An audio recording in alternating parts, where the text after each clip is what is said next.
Commander Taven stood on the bridge of the last functional Valir flagship, watching the stars through the cracked viewport. His bioluminescent patterns flickered dimly across his reptilian skin, a sign of the exhaustion that gripped his entire species. Behind him, the hum of failing life support systems created a constant reminder of their desperate situation. 3 million Valir refugees drifted through the dead zone in ships that were falling apart. Every day brought new failures. Every week another ship had to be abandoned, its survivors cramming into vessels already overcrowded beyond capacity. Children cried in corridors where families slept pressed against each other. The elderly died quietly in medical bays that had run out of medicine months ago. It had been 2 years since the disaster. 2 years since the pulsar near their home star went unstable and bathed Velis Prime in deadly gamma radiation. The Valir themselves survived easily. Their bodies could absorb and metabolize radiation like other species process sunlight. But everything else on their world died. The plants, the animals, the entire ecosystem collapsed within weeks. They had fled with whatever they could carry, 3 million souls packed into every ship that could fly. They went to the Galactic Council with open hands and desperate hearts begging for help. Surely the great civilizations that governed the galaxy would show mercy to refugees fleeing a natural disaster. But fear spread faster than facts. The Krell, who held the most power on the council, whispered that the Valir were dangerous. They called them plague carriers and radiation breeders. Scientists proved again and again that the Valir posed no threat to anyone, but the council members didn't care. 12 species voted to exile the Valir to the dead zone, a region of space where no one else wanted to go. No aid came. No supplies arrived. No one offered them a new world to call home. The galaxy simply forgot about them and hoped they would die quietly where no one had to watch. Taven felt his heart grow heavy as he watched his navigation officer, a young female named Lyra, trying to coax power from failing sensors. She was talented, brave, and deserved so much better than this slow death in the void. They all did. "Commander," Lyra said suddenly, her voice rising with surprise, "I'm detecting unusual transmissions. Concentrated signals from a star system at the edge of the dead zone." Taven moved to her station. "What kind of signals?" "Artificial. Definitely technological. But not any language in our database." Lyra's patterns brightened slightly, the first sign of hope he'd seen on anyone's face in months. "Sir, these are coming from a system marked as restricted by the Council. Primitive species zone is what the database says. Primitive species were left alone by Council law until they developed faster-than-light travel on their own. The Council considered it important not to interfere with lesser civilizations. But primitive didn't mean helpless, and it definitely didn't mean heartless. Taven made a decision that terrified and excited him in equal measure. "Set course for that system. Maximum speed that our engines can manage." "Sir?" Lyra looked uncertain. "The Council forbids, and the Council abandoned us to die," Taven said quietly. "I will not let our people fade away because of their rules. If there's a species in that system, maybe they'll show us the mercy the civilized galaxy refused." Word spread through the fleet quickly. For the first time in months, Taven saw patterns brighten across the faces of his people. Hope was a dangerous thing when you had so little reason for it, but it was also the only thing keeping them alive. The journey took 3 weeks. 3 weeks during which 2 more ships failed and had to be abandoned. 3 weeks during which 57 Valir died from starvation and disease. 3 weeks during which Taven questioned his decision 1,000 times but never turned back. When they finally arrived at the edge of the system, Lyra gasped at her sensors. "Commander, this system is full of activity." "There's a massive planet, beautiful blue and green, with orbital stations and countless satellites. And there are ships, primitive by Council standards but definitely capable of space travel." Taven stared at the planet displayed on their screens. It looked so alive, so vibrant, so different from the dead world they'd left behind. "What do they call themselves?" Lyra worked her console, translating their broadcasts now. "They call themselves humans, and their planet is called Earth." "Open all communication channels," Taven ordered.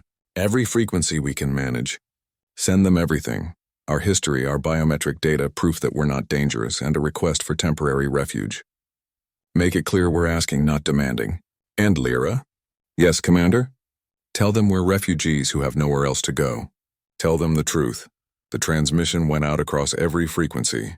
Taven included images of their dying ships, their starving children, their desperate situation. He swallowed his pride and begged these unknown humans for help that his own galaxy had refused. Then came the hardest part: waiting.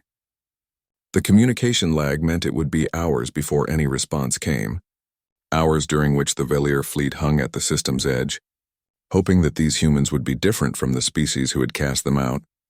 Taven walked through his ship, seeing families huddled together, exhausted but watching the viewports with desperate hope. He saw Vesh, one of his best engineers, holding his daughter close. He saw children too weak to play anymore. He saw the elderly who had held on this long simply because they refused to die without seeing their people safe. "Commander?" Lyra called. "We're receiving a response. Multiple ships are approaching our position, but they're not attacking. They're hailing us." Taven rushed back to the bridge. "Put it through." A face appeared on their screens, alien but somehow familiar. Two eyes, bilateral symmetry, expressions that Taven could almost read despite never seeing this species before. The humans spoke in their own language, but the translation software worked quickly. "Unidentified vessels. This is Captain Hyunwoo Kim of the United Nations Emergency Space Command. We received your message. Your ships look damaged. Are you in immediate danger? Do you need emergency assistance?" Taven felt something he hadn't felt in 2 years. Not hope, not yet, but something close to it. This human was asking if they needed help before asking who they were or why they came. "Captain Kim," Taven said carefully, "I am Commander Taven of the Valier refugees. We are not in immediate danger, but our situation grows worse each day. We came here because we have nowhere else to go. The galaxy has turned its back on us." There was a pause as the translation traveled both ways. Then Captain Hyunwoo spoke again, and his voice carried something Taven hadn't heard in so long he almost didn't recognize it. "Compassion. Commander Taven, stay in position. We're bringing medical supplies and food to your fleet immediately, and we're going to talk to our leaders about something more permanent. Welcome to the Sol system. You're not alone anymore." For the first time since the disaster began, Taven allowed himself to believe that maybe, just maybe, his people might survive after all. Captain Hyunwoo Kim had been in space for 6 months when the alien ships arrived. He'd trained his entire adult life for first contact, studied every protocol, memorized every procedure, but nothing prepared him for the reality of seeing 37 massive vessels limping into humanity's home system, clearly desperate and falling apart. The moment the alien transmission came through, every alarm on Earth started screaming. Admiral Jinho Park ordered all defensive ships to high alert. Politicians argued in emergency sessions. News networks broadcast wild speculation about alien invasion. Humanity had only achieved faster-than-light travel 8 months ago, and now they faced their first contact with extraterrestrial life under the worst possible circumstances. But Hyunwoo saw something different when he watched the Valier transmission. He saw families huddled in broken ships. He saw children with hollow eyes. He saw people who needed help, regardless of what species they belonged to. "Sir," Hyunwoo said to Admiral Jinho over the comm channel, "permission to take emergency supplies to the alien fleet. Their ships are in critical condition." "Permission granted," Admiral Jinho replied after a moment. "But Captain, be careful. We don't know what we're dealing with yet." Hyunwoo took 3 supply ships filled with food, medicine, and basic repair materials. As they approached the Valier fleet, he got his first real look at the alien vessels. They were enormous but damaged, their hulls scarred and patched.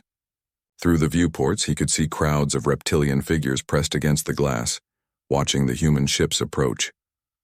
The Valier accepted the supplies with gratitude that needed no translation. Hyunwoo watched as they carefully divided the food among their ships, making sure the children got fed first. It reminded him of old news footage from Earth's refugee crises. Different species. Same desperation, same humanity. When Hyunwoo returned to Earth, he found the planet divided. Dr. Minji Choi, head of xenolinguistics, worked day and night with her team to establish better communication with the Valier. She presented Earth's leaders with everything Commander Taven had sent: complete medical data, historical records, proof that the Valier posed no biological threat to humans or Earth's ecosystem. "Look at the data," Minji argued in the UN Emergency Assembly. "The Valier can metabolize radiation, yes, but they don't emit it. They're not dangerous. They're just different, and the galaxy punished them for it." Ambassador Yunahan stood up, her face troubled. "Dr. Choi, I understand your compassion. but we're talking about 3 million refugees. 3 million? We're barely establishing our own colonies on Mars. How can we possibly support that many aliens? How can we not? Dr. Taeyang Lee, head of colonial development, countered. We spent centuries on Earth turning away refugees, closing borders, letting people die because helping them seemed too difficult. Every time we looked back with shame. Do we really want to repeat those mistakes on a galactic scale? The debate raged for 3 days. Some argued that humanity needed to protect itself first, that taking in the Valir might make enemies of the powerful Galactic Council. Others argued that first contact shouldn't begin with cruelty, that humanity needed to show the galaxy what kind of species they were. Hyunwoo sat in on many of these sessions, growing more frustrated with each hour. Finally, he requested permission to meet with Commander Tavin face to face. Maybe if Earth's leaders could see the Valir as people rather than statistics, they'd make the right choice. Admiral Jinho approved the meeting. Hyunwoo took a small shuttle to the Valir flagship, his heart pounding as he docked. The airlock opened and he stepped into an alien ship for the first time in human history. Commander Tavin waited for him in what passed for a conference room. The Valir leader was tall, his reptilian features marked with age and exhaustion. Bioluminescent patterns ran across his skin, currently dim but still beautiful. When he saw Hyunwoo, those patterns brightened slightly. Hope, Hyunwoo realized, or maybe just relief at seeing a friendly face. Captain Kim, Tavin said through the translation device they'd cobbled together. Thank you for coming. And thank you for the supplies. You saved lives with that delivery. Commander Tavin, Hyunwoo replied. I need to be honest with you. Earth is debating what to do. Some want to help. Others are afraid. We're new to space and we don't want to make enemies of this Galactic Council you mentioned. Tavin's patterns dimmed. I understand. We are asking for much and you owe us nothing. But Captain, may I show you something? He led Hyunwoo through the ship. What Hyunwoo saw broke his heart. Corridors packed with families sleeping on bare floors. Medical bays filled with sick and dying Valir who couldn't be helped because supplies had run out. Children too weak to play sitting quietly against walls. And everywhere, the smell of recycled air pushed beyond its limits in desperation that needed no translation. They stopped at a viewport where a young Valir female sat holding a small child. She looked up as they approached, her patterns flickering with exhaustion. This is Lyra, Tavin said quietly. One of my best officers. And this is her daughter, Kresh. She's 3 years old. She was born after we fled our world. She's never known anything but these dying ships. Little Kresh looked up at Hyunwoo with large eyes, curious and unafraid. She reached out one small hand toward him, and without thinking, Hyunwoo took it. Her skin felt warm, slightly textured, different but not wrong. Captain Kim, Tavin continued, his voice heavy with emotion. We did nothing to deserve this fate. We survived a disaster only to be punished by those who should have helped us. The Council cast us out because we're different, because fear is easier than compassion. We came to your system because we had nowhere else to go. If you turn us away, we'll leave quietly, but please understand we'll have nowhere to go after that. We'll just drift until our ships fail completely and we all die in the void. Hyunwoo looked at the child still holding his hand, at her mother's desperate face, at the hundreds of refugees he could see through the viewport. He thought about Earth's own history, about all the times humans had closed their borders and let others suffer, and all the times that shame had haunted later generations. He made his decision. Commander, give me 2 days, Hyunwoo said firmly. 2 days to make my people understand what I'm seeing right now. You're not leaving the system, not if I have anything to say about it. When Hyunwoo returned to Earth, he didn't go through official channels. Instead, he did something both brilliant and slightly illegal. He leaked footage from the Valir ships to every news network on the planet. Raw, unedited footage of families suffering in broken vessels, of children starving, of a species facing extinction through no fault of their own. The broadcast spread across Earth in hours. People saw what Hyunwoo had seen. Not statistics, not threats, but refugees who needed help. Public opinion shifted dramatically. Protests erupted, but this time they demanded that Earth offer sanctuary, not refuse it. Dr. Minji gave an impassioned speech that went viral across all networks. The galaxy judged the Valir as dangerous without evidence, cast them out without mercy, and left them to die without guilt. Now we have a choice. We can be like the species who turned their backs on desperate refugees, or we can be better. We can be human. The UN Assembly reconvened with public pressure mounting. Ambassador Yuna, who had been cautious before, stood and spoke with conviction. I was wrong to hesitate. Yes, this will be difficult. Yes, it might cost us politically with this Galactic Council. But if the price of joining galactic civilization is abandoning our compassion, then maybe that civilization isn't worth joining. The vote passed with a strong majority. Earth would offer the Valir full sanctuary. Not just temporary shelter, but permanent residence. They would be welcomed to Earth, Mars, and the colonies. They would be given citizenship if they wanted it. And if the Galactic Council threatened humanity for this decision, Earth would face those consequences together with their new friends. Admiral Jinho transmitted the decision to Commander Tavin personally. Commander, on behalf of the United Nations and the people of Earth, we formally offer sanctuary to the Valir people. Welcome home! Across the Valir fleet, bioluminescent patterns blazed bright with hope for the first time in 2 years. People cried and held each other. Children laughed. The elderly smiled peacefully, knowing they'd live to see their people survive after all. Commander Taven stood on his bridge, watching Earth grow larger in the viewport, and felt his patterns glow with colors he'd thought he'd never feel again. Relief, gratitude, hope. Humanity had opened their arms to the Forsaken. The galaxy was about to learn what that choice would cost and what it would mean. The first Valir ship landed in what used to be called the Chernobyl Exclusion Zone. It seemed fitting, somehow, that the place humans had abandoned due to radiation would become a home for people who could metabolize it safely. Within weeks, the dead zone started showing signs of life again.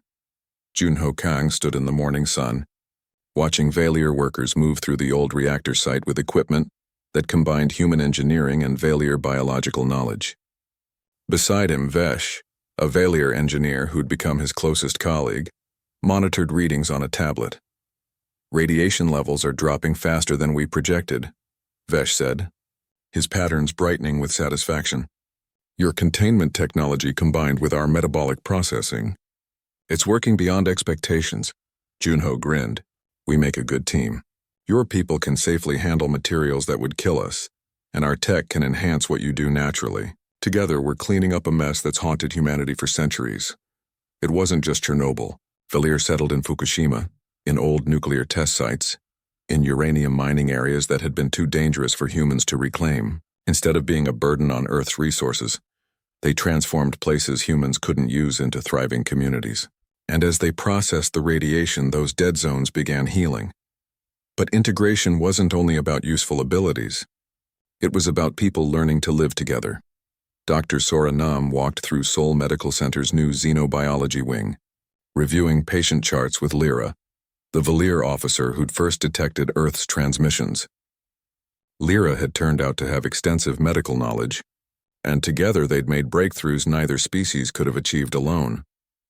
This treatment protocol you developed, Sora said, studying Lyra's notes, combining Valir cellular regeneration techniques with human radiation therapy, it's revolutionary. We're seeing cancer remission rates that were impossible before. Your people understand cellular mechanics in ways we never explored, Lyra replied. Her patterns showing colors that Sora had learned meant excitement.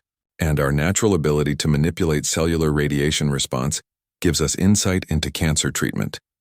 Together, we're saving lives across both species. The medical center had become a symbol of cooperation. Human and Valir doctors worked side by side, learning from each other, treating patients without regard to species. When little Kresh fell ill with a fever, it was Dr. Sora who diagnosed and treated her. When a human child developed leukemia, it was Lyra who pioneered the treatment that saved his life. In schools across Earth, children adapted faster than adults ever could. Nario, a teacher in New Seoul, watched her mixed classroom with quiet satisfaction. Human and Valir children played together at recess, their initial curiosity about each other's appearance giving way to simple friendship. Teacher Nari, 7-year-old Hannah called out, Kresh is teaching me Valir words. Want to hear? Kresh stood beside her, patterns glowing bright with happiness. A little girl who'd been born in a dying refugee ship now thriving on Earth. Attending school, making friends, living instead of just surviving. That's wonderful, Nari replied warmly. And Kresh, are you learning Korean? Yes, teacher. Kresh answered in accented but clear Korean. Hannah teaches me every day. We're best friends. It was moments like these that made Nari believe the integration would work. Children didn't see aliens, they saw classmates, friends, playmates. The barriers that troubled adults simply didn't exist for them. But not everyone embraced the changes. Anti-alien protests erupted in some cities. Groups calling themselves Earth First held rallies claiming the Valir were taking jobs and resources. There were isolated incidents of violence, Valir families harassed on streets, property damaged, hate speech scrawled on walls.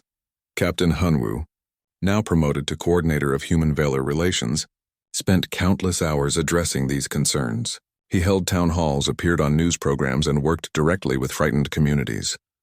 I understand the fear, he told a packed auditorium in a city where tensions ran high.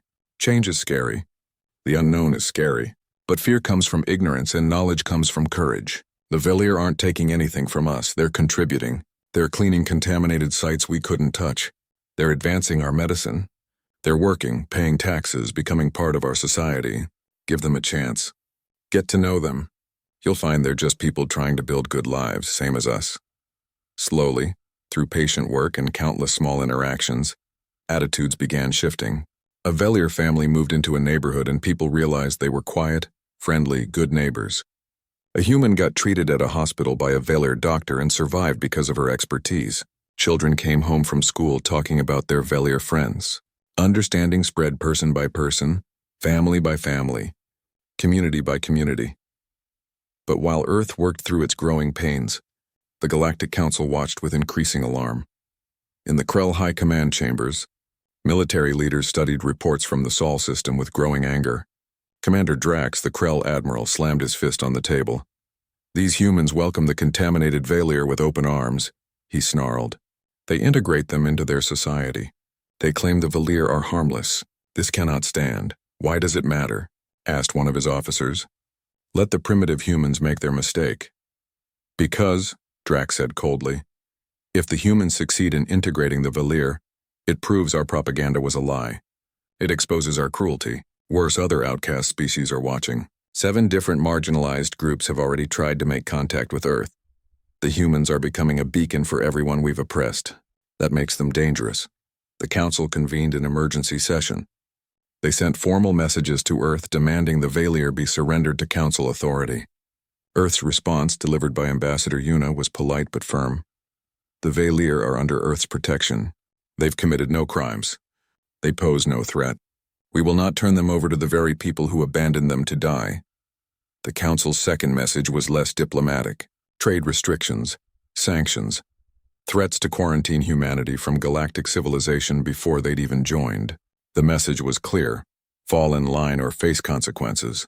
Earth's leadership gathered to discuss the threats. Admiral Jinho looked around the table at worried faces. They're trying to force our hand. If we keep the Valir, we become enemies of the most powerful alliance in the galaxy. And if we surrender them, Ambassador Yuna replied, we become something worse. We become people who abandon refugees to save ourselves. I say we stand firm, Dr. Minji agreed. The Council is afraid because we're proving them wrong. The Valir integration is working. Other species are watching. If we back down now, we tell the galaxy that might makes right and compassion is weakness. Hyunwoo stood up. The Valir are our citizens now. You don't surrender citizens because someone threatens you. We made a promise to them. We either keep it or we're no better than the Council. The vote was unanimous. Earth would stand with the Valir regardless of the cost. When the Council received Earth's final refusal, their response was predictable. A massive fleet began gathering at the edge of Council space. 40 warships led by the Krell Dreadnought Dominion, prepared to teach humanity a lesson about defying galactic authority. Commander Taven heard the news and immediately requested an audience with Earth's leadership. When he stood before them, his pattern showed colors of anguish and determination. You've done so much for my people, he said quietly. You've given us homes, citizenship, hope. But we never wanted you to face war because of us. Let us leave. We'll take our ships and go. We won't let you sacrifice yourselves for us. Admiral Jinho shook his head firmly. Commander, you're not guests anymore. You're citizens. You're people of Earth. And we don't abandon our people. Besides, Junho added, walking into the room with Vesh, We've been working on something. The Velir ships have incredible shielding technology, built to withstand radiation levels that would fry our systems. And your people can work in environments that would kill human crews. What if we combined our technologies? What if we fought together? Vesh's patterns blazed bright. Human creativity and tactical thinking, combined with Velir durability and biological abilities. We'd be stronger together than either species alone. Ambassador Yuna smiled grimly. The Council thinks they're attacking a primitive species who bit off more than they could chew. Let's show them what happens when humanity chooses its values over its safety. Across Earth and its colonies, human and Velir workers began the most ambitious engineering project in history. They had 72 hours to prepare for a battle that would determine both species' futures, and they would face it together. The Krell fleet arrived at the edge of the Sol system like a storm of metal and fury. 40 warships emerged from faster-than-light travel, their weapons powered and ready. The Dreadnought Dominion led them, a massive vessel that dwarfed anything humanity had ever built. Its commander, Admiral Drax, transmitted his message on all frequencies. Humans of Earth, you have harbored the contaminated Velir against Council law. You have refused our lawful demands. You have 24 hours to surrender the Velir to our custody, or we will take them by force. This is your only warning. On Earth, Admiral Jinho stood in the command center, surrounded by human and Velir officers working side by side. The defense fleet consisted of only 15 ships, hopelessly outnumbered and outgunned by traditional standards. But these weren't traditional ships anymore. Status report, Admiral Jinho ordered calmly. Lieutenant Jiho Song, a tactical officer who'd spent the last 3 days without sleep, pulled up the fleet readiness screens. All ships have completed the Velir shield integration. Hybrid crews are in position. Power systems are operating beyond normal parameters thanks to our Velir engineers. Sir, we're as ready as we can be. Beside him, Commander Tavin studied the tactical display. His patterns shifted through colors that showed determination mixed with worry. Admiral, the Krell have 40 capital ships. They have more firepower, more experience, more everything. Are you certain about this? No, Jinho admitted honestly. But I'm certain about standing with our people. All our people. He looked around the command center at humans and Velir working together, preparing to defend their shared home. They think they're attacking a weak, primitive species. Let's teach them about underestimating humanity and our friends. Captain Hyunwoo commanded the UNES Indomitable, now retrofitted with Velir shield technology and powered by a hybrid crew. Vesh, the Velir engineer, managed the power systems from a station that would be lethally radioactive for any human to occupy. But Velir could work there safely, pushing the reactor far beyond normal limits. Shield power at 140%, Vesh reported, his patterns bright with focus. Weapons charging to maximum. Captain, we have capabilities the Krell don't know about. Good, Hyunwoo replied. We're going to need every advantage. All hands, battle stations. Today we show the galaxy what humanity means. Across the fleet, similar scenes played out. Human captains worked with Velir co-commanders. Human weapons officers coordinated with Velir engineers who could manage power systems at dangerous levels. Human doctors and Velir healers prepared medical bays together, ready to treat wounded from both species. Dr. Sora and Lyra had volunteered to stay on the flagship, ready to provide emergency medical care. As they prepared the medical bay, Lyra's patterns flickered with concern. Dr. Sora, you could have evacuated to the planet. It's safer there. Sora shook her head firmly. My place is here. Our people are fighting together. We should be ready to save them together. On Earth's surface, Nario helped coordinate civilian evacuations while trying to stay calm for her students. Young Kresh clung to her friend Hannah, both girls scared but brave. Teacher Nari, Kresh asked in a small voice, will my mother be okay? She's on a ship up there. Nari knelt down and hugged both children. Your mother is one of the best officers in the fleet, and she's fighting alongside the bravest humans I know. They'll take care of each other. The 24-hour deadline expired. Admiral Drax sent his final message. Humans, you have made your choice. Face the consequences. The Krell fleet advanced. Their massive ships moved with the confidence of a force that had never known defeat. They expected humanity to break, to surrender, to beg for mercy. They'd crushed dozens of species into submission. These primitive humans would be no different. They were wrong.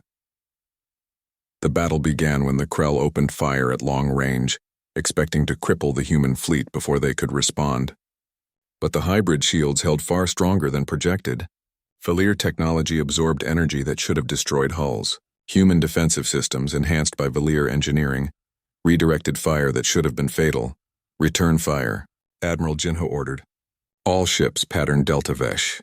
Show them what we've learned. The human fleet moved in coordinated patterns that confused the Krell. They'd studied human tactics from Earth's own history. Predictable, straightforward, nothing creative. But these tactics came from months of humans and Valir strategizing together, combining human innovation with Valir technical knowledge. The Indomitable engaged 3 Krell cruisers. Vesh pushed the reactor to levels that should have been catastrophic, but his Valir physiology let him work safely in the radiation-flooded engineering section. The ship's weapons fired with power that shocked the Krell commanders. "Impossible!" one Krell captain shouted as his shields failed. How do primitives have this much firepower? Yunwu allowed himself a grim smile, because we're not fighting alone. He opened a channel to his crew. All sections damage report. Hull breach on Deck 7, came the reply. But the Valir repair teams are already there. They're working in sections too hot for humans. Repairs proceeding faster than the Krell can damage us. That was the pattern throughout the fleet. Valir crews worked in damaged sections that should have been abandoned, making repairs under fire that no human could survive. Human tactical creativity kept the Krell off balance. Together, they were far more than the sum of their parts. Lieutenant Jiho noticed something in the tactical data. "Admiral, the Krell are using standard council formations. They're not adapting. They expect us to break." "Then we won't," Jinho replied. "All ships execute Taven 7. Let's give them something they've never seen before." The human fleet split into 3 groups, each supported by smaller Valir vessels providing shield reinforcement. They attacked from multiple angles simultaneously, forcing the Krell to divide their attention. It was risky, but it worked. 2 Krell cruisers collided, trying to respond to attacks from different vectors. The battle raged for 3 days. Earth took heavy losses. 5 ships were destroyed, their crews dying to protect their home.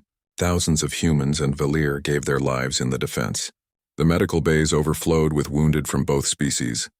Dr. Sora worked until her hands shook with exhaustion, treating human and Valir patients without distinction. Lyra worked beside her, using Valir medical techniques to save human lives, receiving human blood transfusions to save Valir wounded. The medical bay became a symbol of what they were fighting for, 2 species protecting each other without hesitation. But the Krell couldn't break through. Every time they thought they had an advantage, the hybrid human-Valir tactics countered them. Ships they damaged kept fighting because Valir crews could work in sections that should have been abandoned. Weapons they thought they'd disabled came back online because Valir engineers managed power at impossible levels. And then something happened that changed everything. Ships began arriving from other parts of the galaxy. Species that the Council had marginalized, oppressed, or exploited. They'd been watching Earth stand. They'd seen humans refuse to abandon the Valir despite overwhelming threats. They'd seen 2 species fighting together for what was right. 7 different species sent ships to aid Earth. Traders tired of Council tyranny brought supplies. Defectors from Council species who saw the injustice brought intelligence about Krell tactics. Even some Krell officers, horrified by their own government's cruelty, sabotaged their ships and defected. Ambassador Yuna broadcast a message across all channels. From the bombed-out ruins of the UN building, blood on her face from a Krell strike on Geneva, to the Galactic Council and all who can hear this message, you tried to make us choose between our values and our survival. You thought we'd sacrifice the Valir to save ourselves. You were wrong. We chose both. We chose to be human, to protect those who need protection, to stand with the Forsaken, to fight for what's right even when it's hard. If that makes us your enemy, so be it. But know this. We will never surrender people under our protection. We will never abandon our values for convenience. And we will never stop fighting for a galaxy where compassion matters more than power. Her words spread across known space faster than any weapon could travel. They inspired hope in species that had given up. They struck fear into the hearts of those who ruled through cruelty. Admiral Drax watched his fleet taking unexpected losses, watched reinforcements arriving to aid the humans, watched his tactical advantage evaporating. He'd expected an easy victory over primitives. Instead, he faced a determined alliance that fought with courage he'd never encountered. After 3 days of battle, with his fleet bloodied and support collapsing, Drax made the hardest decision of his career. He ordered a full retreat. The Krell fleet withdrew from the Sol system, unable to justify the losses against a species they'd dismissed as weak. They'd come to teach humanity a lesson. Instead, they'd learned one themselves. As the last Krell ship jumped to faster-than-light speeds, cheers erupted across the human fleet and on Earth's surface. But the celebration was muted by grief for those lost. Hyunwoo stood on the bridge of the Indomitable, looking at the damage reports. Vesh stood beside him, patterns dimmed with exhaustion and sorrow. "We won," Vesh said quietly. "But the cost—" "I know," Hyunwoo replied. 5 ships gone. 5 years after the battle that changed everything, Commander Taven stood at the dedication ceremony for the sanctuary monument on the shores of Lake Geneva. The towering sculpture showed a human hand and a Valier hand clasped together, reaching toward the sky. At its base, inscribed in 50 languages from a dozen species, were Ambassador Yuna's words from the darkest moment of the battle. "You tried to make us choose between our values and our survival. We chose both. We chose to be human." Taven's patterns glowed bright with emotion as he looked at the crowd gathered for the ceremony. Humans and Valier stood together, but also Than, Orican, Besht, and members of 5 other species who'd found refuge with Earth after the battle. Children of different species played together near the monument, their laughter echoing across the water. "I never imagined this day would come," Taven said softly to Ambassador Yuna, who stood beside him. "5 years ago, my people were dying in broken ships. Today we're citizens of Earth. We have homes, families, futures. How do I even begin to thank your species for that?" Yuna smiled, watching a young Valier child, Kresh, now 8 years old, playing with her human friend Hannah. "You already have, Commander. You trusted us when you had no reason to. You worked beside us to build something better. You fought with us when the galaxy tried to tear us apart. That's all the thanks we need." The years since the battle had transformed both species and the galaxy itself. The Valier were no longer refugees. They were full citizens of Earth and its colonies. They held seats in government, taught in universities, worked in every field imaginable. New Sol had become a model of integration, where human and Valier architecture blended seamlessly, where businesses served customers of both species without distinction, where interspecies families were common and unremarkable. Junho Kang, now head of the Joint Species Engineering Corps, had continued his groundbreaking work with Vesh. Together they'd revolutionized energy production, waste management, and environmental restoration.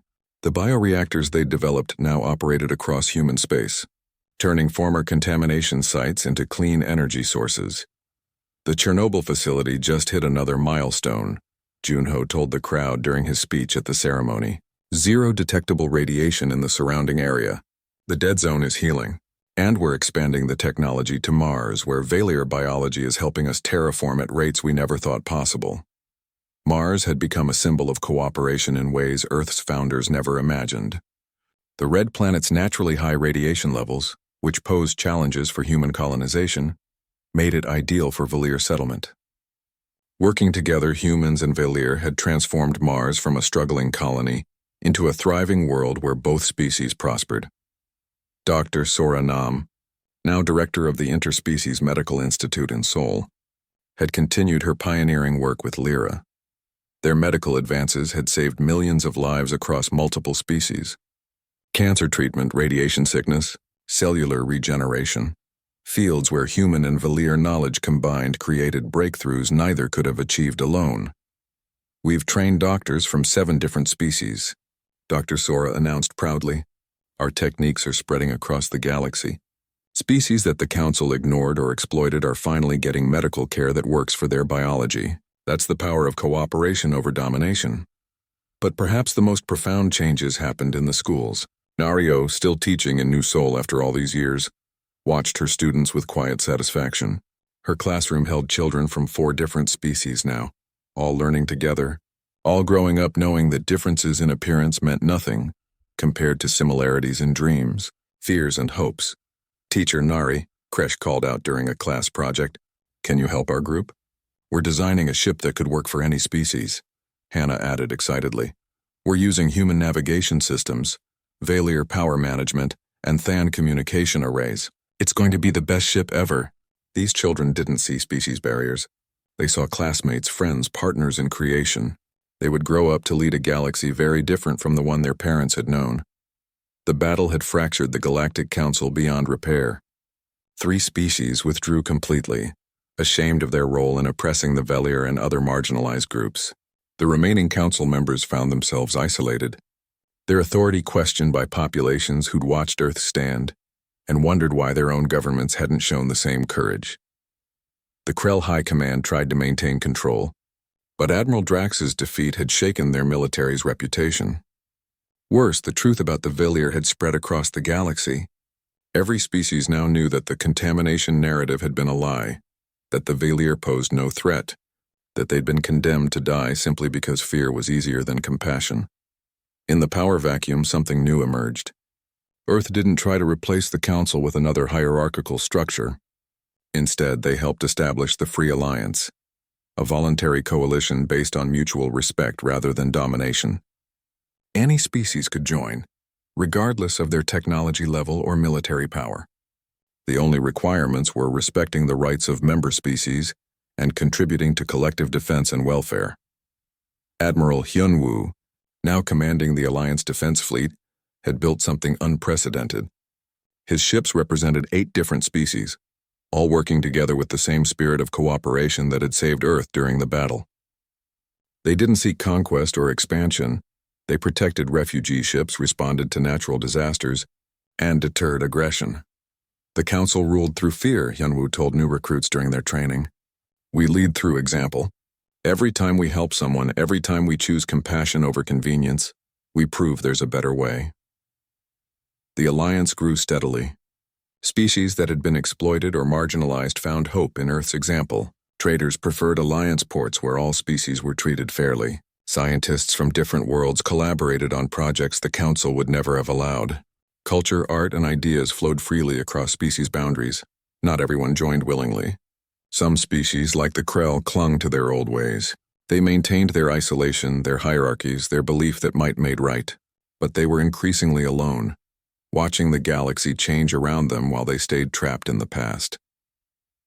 25 years after the battle, a Krell delegation quietly approached Earth seeking dialogue. The old guard had finally fallen, replaced by a generation that had grown up watching the Free Alliance thrive. They didn't ask for membership, not yet, but they acknowledged they'd been wrong about the Velier, wrong about humanity, wrong about cooperation. Ambassador Yuna, now elderly but still sharp, received them with dignity.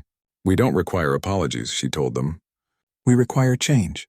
Show us you've learned. Show us you'll treat others with respect. Then we'll talk about the future. Commander Tavin, also aged now with patterns that had dimmed with time, stood beside her. He'd lived to see his people not just survive but thrive. Velier children born on Earth knew no other home. They spoke human languages fluently. They played human and Velier games. They dreamed dreams that mixed both cultures seamlessly. I used to lie awake at night, Tavin confessed to Hyun-woo during a quiet moment at the ceremony, wondering if we'd made a mistake coming here, if we'd doomed ourselves by trusting a species we didn't know. Now I can't imagine anywhere else we could have become. Hyun-woo, his hair now streaked with gray, smiled at his old friend. You gave us something too, Tavin. You reminded us what we were supposed to be. Not the strongest, not the most advanced, just the ones who chose compassion when it was hardest.